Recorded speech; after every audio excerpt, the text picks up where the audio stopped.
பரமண்டலங்களில் இருக்கிற எங்கள் பிதாவே, உம்முடைய மகா தயவை நாங்கள் வேண்டுகிறோம் சுவாமி. தயவுள்ள எங்கள் தேவனே, நீர் மகா தயவுள்ள குணமுடையவராயிருக்கிறீர். அப்படிப்பட்ட குணமுடைய நீர் எங்களுக்கு கிருபை செய்து உம்முடைய உதவியை எங்களுக்கு தந்து எங்கள் வாழ்க்கையில் வெற்றியை தாரும். நாங்கள் கையிட்டு செய்கிற எல்லா பிரயாசங்களையும் ஆசீர்வதியும். எங்களுக்கு உம்முடைய உதவி தேவை சுவாமி. ஆண்டவரே, வியாதியோடும் பலவீனத்தோடும் இருக்கிற பலர் இருப்பார்கள் சுவாமி. அவர்களுக்கு உம்முடைய மகா தயவு தேவைப்படுகிறது அப்பா. அப்படிப்பட்டவர்களுக்காக ஜெபிக்கிறோம். பாடுகளின் மத்தியிலும் உம்முடைய உதவி தேவைப்படுகிறது சுவாமி. அவர்களை குணமாக்கும். அப்படிப்பட்ட வியாதியோடு இருக்கிறவர்களையும் நோயோடும் பலவீனத்தோடும் இருக்கிறவர்களுக்கு உம்முடைய உதவியை நீர் தந்தரலும். உம்முடைய அளவற்ற கிருபை எங்கள் மேல் பெருகட்டும் சுவாமி. உம்முடைய ஜனமாகிய எங்களுக்கு உம்மையன்றி வேறு யார் உதவி செய்வார் சுவாமி?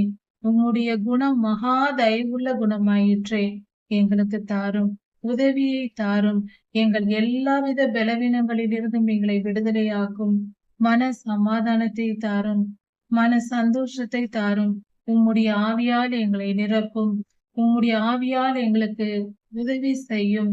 கர்த்தாவே, ஊழியத்தின் காரியத்திலும் ஆண்டவரே, நீர் எங்களுக்கு உதவி செய்தருளும். நல்லபடியாக வெற்றிகரமாக ஊழியம் செய்யவும், எந்தவித போராட்டங்களும் எங்களை சோர்ந்து போக பண்ணாதபடிக்கு, சோதனைகள் வராதபடிக்கு காத்து கொள்ளும். ஆண்டவரே, சோதனைக்குட்பட்டிருக்கிற ஊழியர்களை நீர் விடுவித்தருளும். அவர்களுடைய எல்லா சோதனைகளும் நீங்கும்படி செய்யும். உண்மையான உம்முடைய ஊழியர்கள் மேல் ஆண்டவரே உம்முடைய மகா தயவு இருக்கட்டும். நீர் ஆசீர்வதியும்.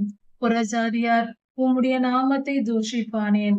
எங்கள் பாவங்களின் நிமித்தம் உம்முடைய நாமம் தூஷிக்கப்படக்கூடாது. உம்முடைய நாமத்தின் நிமித்தம் ஊழியர்களாகிய எங்களை நீர் பாதுகாத்து கொள்ளும். ஊழியர்களாகிய எங்களை மன்னித்து விடுதலையாக்கும். எல்லா தீமைகளிலிருந்தும் விடுதலையாக்கும். ஆண்டவரே, நாங்கள் எங்கள் சகோதரர்கள் மேல் தயவு காட்ட வேண்டும் என்று சொல்லி இருக்கிறீரே. எங்கள் சகோதரர்கள் மேல் நாங்கள் தயவு காட்டுகிறோம். சகோதரிகள் மேல் நாங்கள் தயவு காட்டுகிறோம். மகிழ்ச்சியும் சந்தோஷத்தையும் சமாதானத்தையும் தந்தருளும். உன்னுடைய நாமம் மகிமைப்படுவதாக. ராஜாதி ராஜா இயேசுவின் நாமத்தினால் பிதாவே, ஆமென்.